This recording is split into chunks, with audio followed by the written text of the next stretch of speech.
दलाल। क्या राजन को माफ कर पाई काजल?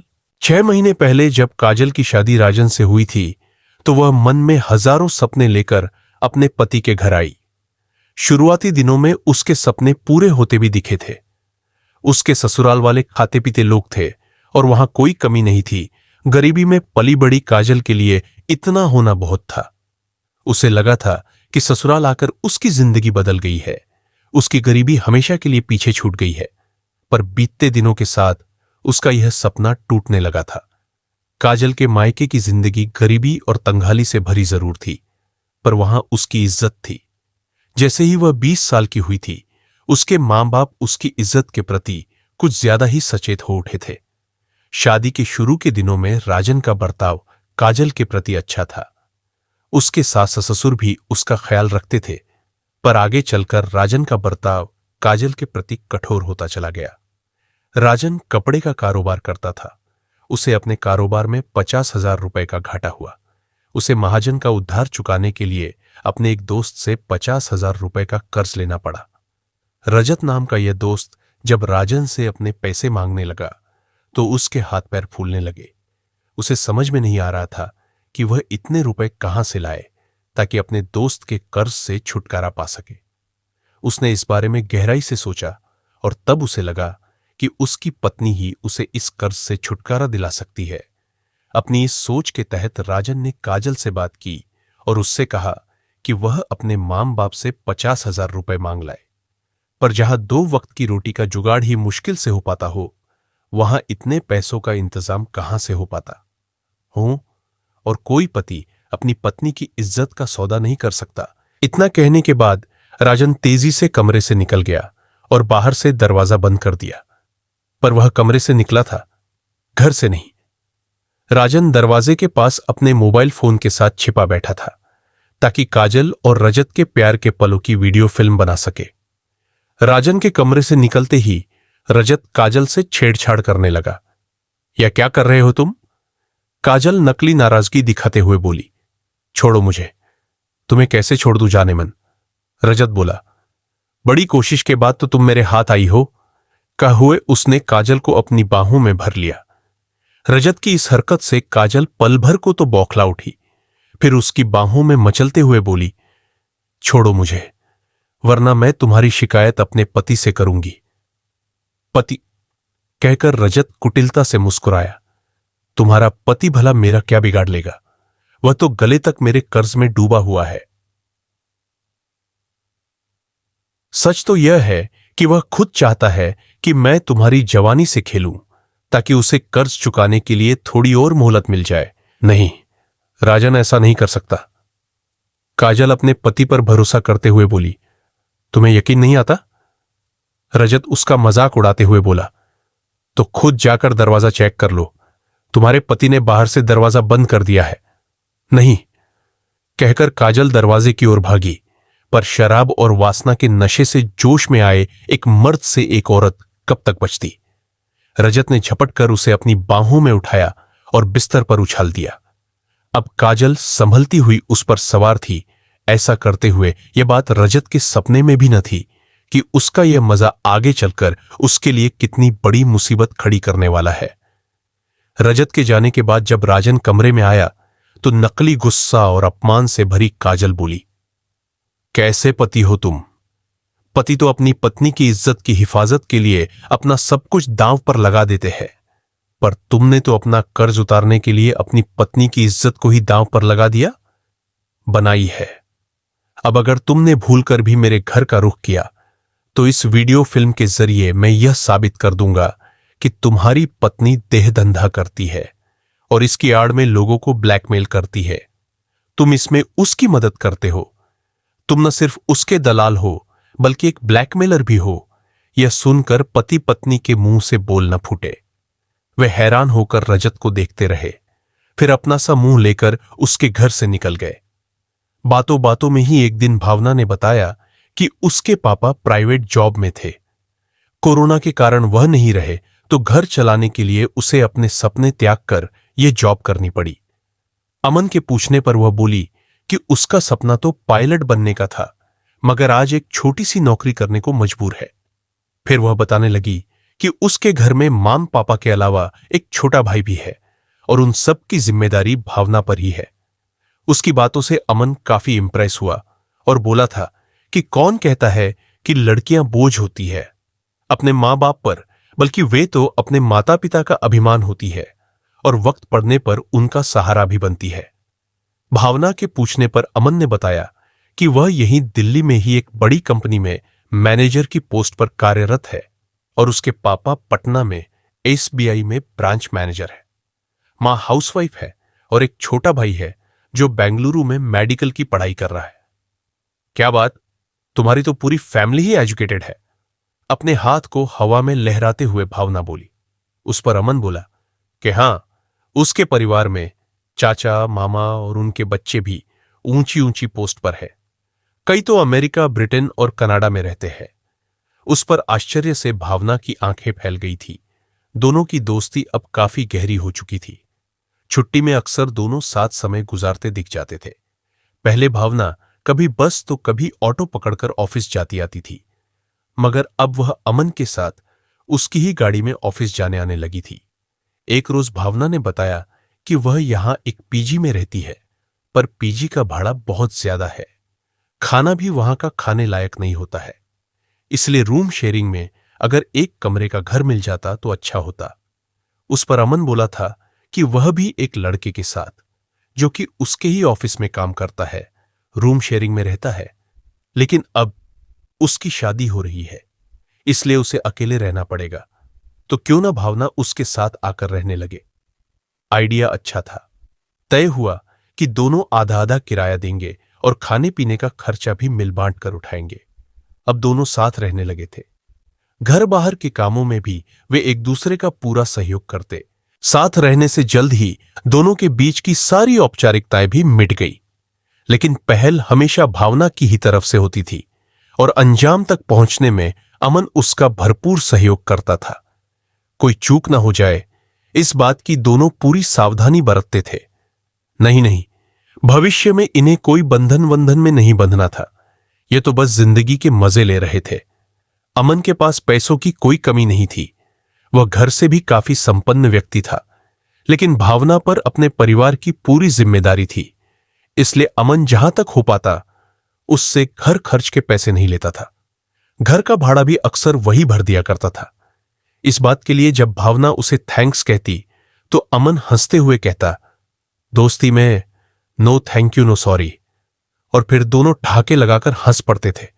छुट्टियों पर अमन अक्सर भावना को लॉन्ग ड्राइव पर ले जाता, मॉल ले जाकर उसे शॉपिंग करवाता, होटलों में खाना खिलाता और बदले में भावना उस पर अपना तन मन लुटाती। भावना के पिछले जन्मदिन पर अमन ने उसे आईफोन गिफ्ट किया था और इस जन्मदिन पर लैपटॉप। बदले में भावना ने भी उसे एक बढ़िया सी व्हाइट शर्ट खरीद कर दी थी। दोनों अपनी अपनी लाइफ खूब एंजॉय कर रहे थे। कोई टेंशन नहीं, बस मौज ही मौज। साथ रहते हुए 3 साल कैसे हवा की तरह उड़ गए उन्हें पता ही नहीं चला। अच्छे पैकेज पर अमन ने मुंबई की एक बड़ी कंपनी ज्वाइन कर ली और उधर भावना ने दिल्ली में कोई दूसरी नौकरी पकड़ ली जो पहले से ज्यादा पैसा दे रहा था। लेकिन दोनों अब भी संपर्क में बने हुए थे। उनका जब भी मन करता एक दूसरे से मिलने आ जाते और अपनी भूख शांत कर तृप्त हो जाते। वैसे भी दिल्ली और मुंबई की दूरी है ही कितनी।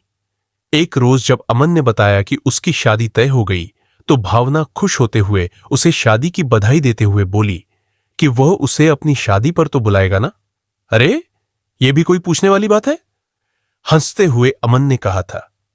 इस क्रिसमस की छुट्टी पर अमन ने पटना जाने का प्रोग्राम बनाया था, मगर भावना ने उसे दिल्ली बुला लिया, यह कहकर कि दोनों खूब मजे करेंगे।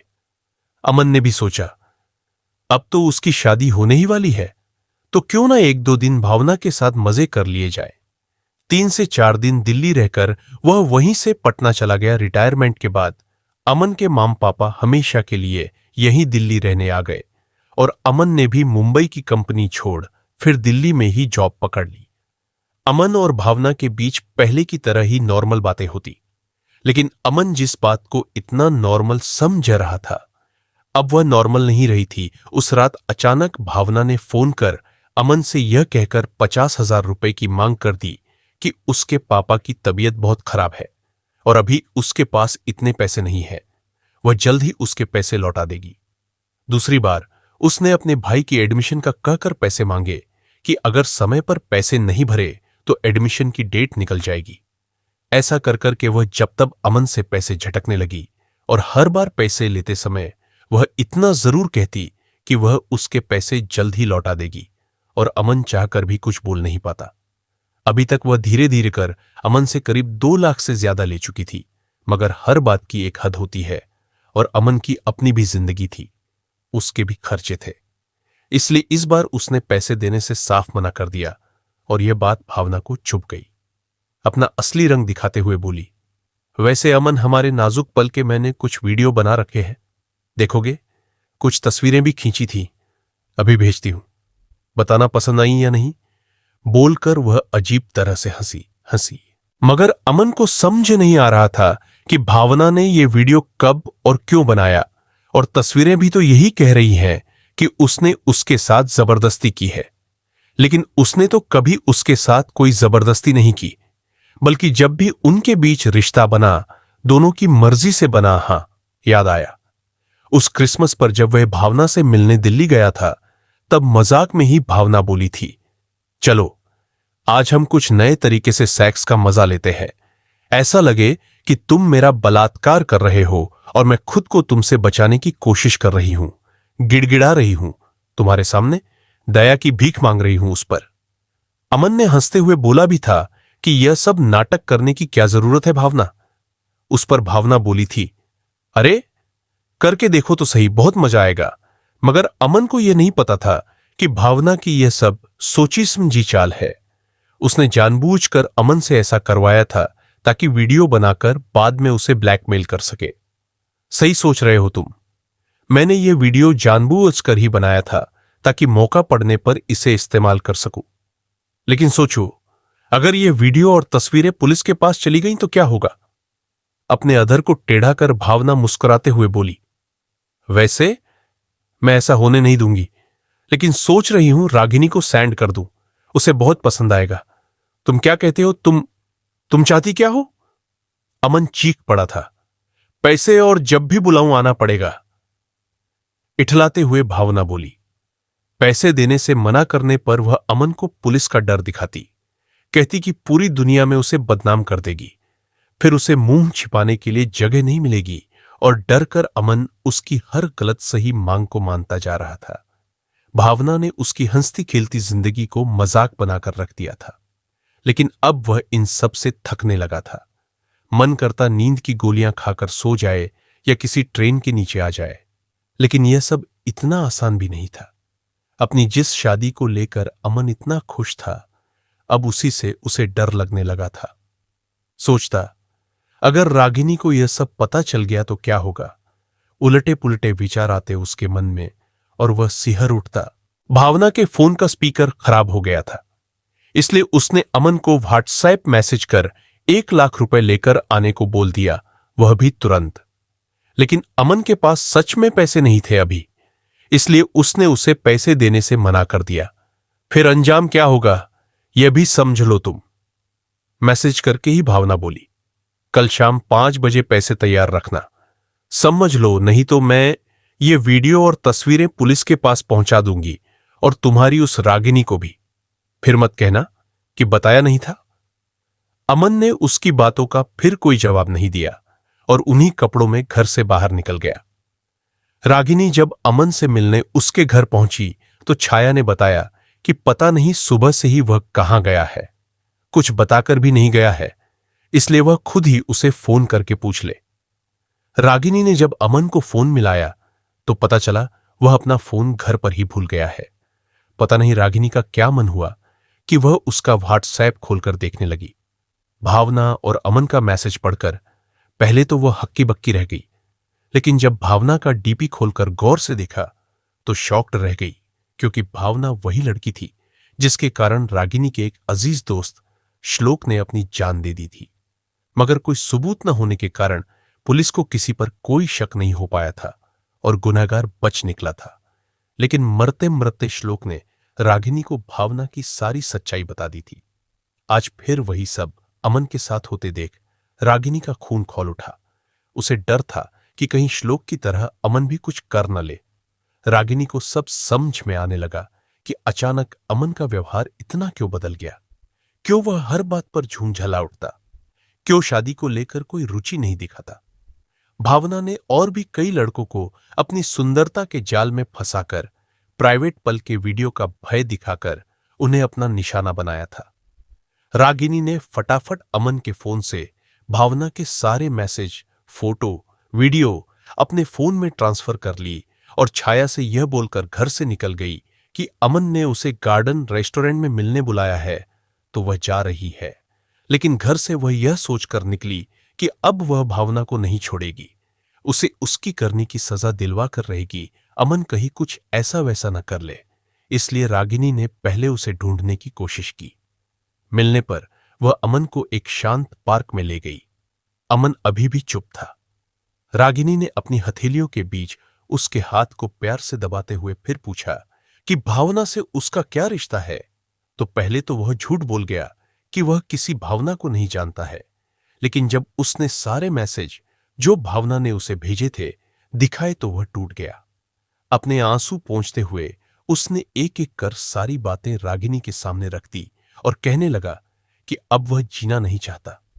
छाया जब अमन के लिए उसके कमरे में खाना लेकर पहुंची तो उसका मन किया मां को पकड़कर खूब रोए। बेटे की हालत देखकर छाया को उसकी चिंता होने लगी, लेकिन अभी भी वह समझ नहीं पा रही थी कि उसे हुआ क्या है। इधर रागिनी कुछ जरूरी काम का बताकर वहां से निकल गई। अमन ने तो सोच लिया था अब उसे जीना ही नहीं है, लेकिन रागिनी ने कुछ और ही सोच रखा था। पहले तो रागिनी ने भावना से दोस्ती गांठी, फिर एक अच्छी दोस्त बनने का दिखावा कर उसका विश्वास जीता, यह कहकर कि वह अपनी कंपनी में उसे बढ़िया जॉब दिलवा देगी जहां उसे पहले से ज्यादा सैलरी मिलेगी। अक्सर दोनों साथ में शॉपिंग करते और मूवी भी देखने जाते थे। उस संडे दोनों ने कटहल मूवी देखने का प्रोग्राम बनाया। मूवी देखने के बाद दोनों एक रेस्टोरेंट में खाना खाने गए, जहां रागिनी ने यह बोलकर भावना से उसका फोन मांग लिया कि उसे एक जरूरी मैसेज करना है और उसका नेट बहुत स्लो चल रहा है। फिर उसने भावना के फोन से सारे डिटेल्स अपने फोन में ट्रांसफर कर लिए, जिसे भावना को भनक तक नहीं लगी। रागिनी अमेरिका के कई हैकर्स को जानती थी जो उसी की कंपनी में काम करते थे। उसने भावना के बारे में उन्हें बताया और उनसे मदद मांगी। हैकर्स ने उससे भावना के फोन डिटेल्स मांगी जो रागिनी ने उन्हें दे दी, और ये सारे डिटेल्स हैकर्स के लिए काफी थी। दूसरे दिन ही हैकर्स भावना का लड़कों को ब्लैकमेल करने का धंधा पकड़ लेते हैं। भावना कुछ समझ पाती उससे पहले ही पुलिस उसके हाथों में हथकड़ी लगा दी। वह तो सोच भी नहीं सकती थी कि रागिनी ने सिर्फ इसलिए उसकी तरफ दोस्ती का हाथ बढ़ाया था क्योंकि वह उसे जेल की सलाखों के पीछे पहुंचाना चाहती थी, और जिसमें आज वो कामयाब हो चुकी थी। खैर, जैसे को तैसा तो होना ही था। आखिर कब तक वह अपनी सुंदरता की आड़ में अमन और राहुल जैसे लड़कों का फायदा उठाती। अमन की चेहरे की रौनक अगर वापस आई थी तो वह रागिनी की वजह से। आज दोनों अपनी शादीशुदा जिंदगी में खुश है और भावना जेल की सलाखों के पीछे है।